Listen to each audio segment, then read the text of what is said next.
Hello everyone and welcome back to my channel. In today's video, I'm going to show you how to make this versatile, fine and aromatic soy flour in just 7 easy steps. So the first step here is to wash the beans thoroughly with water.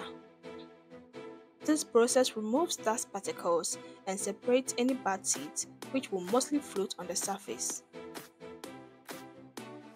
Repeat this process a few times until the water runs clear.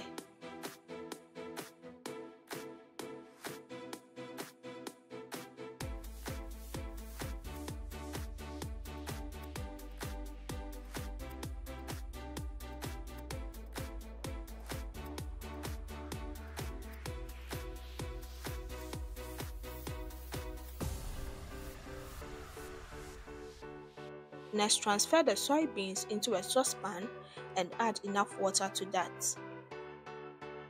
We are going to boil this for about 45 minutes to ensure these are cooked thoroughly. This step removes the beany flavor which is present in soybeans and will prevent our beans from going bad during drying.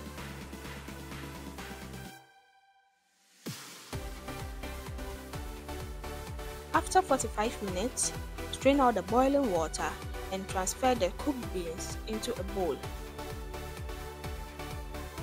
This is a side-by-side view of our soybeans before and after cooking, and you can see the beans have literally tripled in size. So now we're going to add some water to the beans to bring the temperature down. The next step here is dehulling. You can get this done in less than 5 minutes once the beans are boiled. Just rub the beans in your palm severally to get the hulls out. Strain out the hulls and repeat the process until you have about 80% out.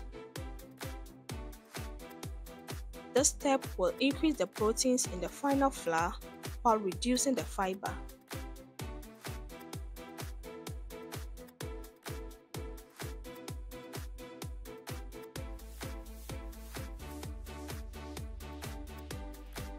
Once you are done, rinse out the beans with some clean water and allow the water to drain from it.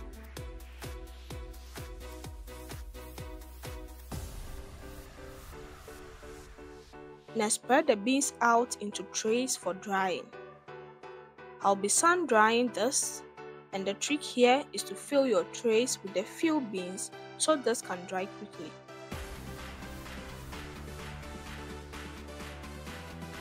You can also use your oven or dehydrator for this process. Make sure your temperature is well adjusted to avoid burning.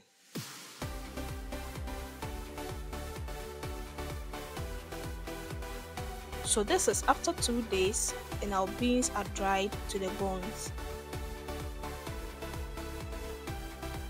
The next step here is optional, but I recommend you do this for the best results. So what I like to do is to roll the soybeans for a few minutes after they are dried.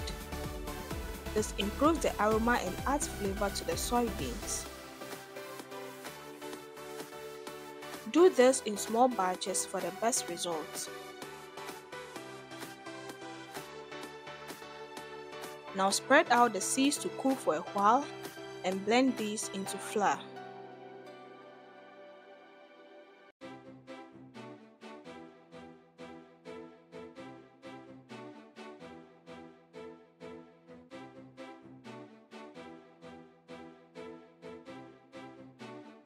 Sift the flour to trap any residues to get a much smoother result.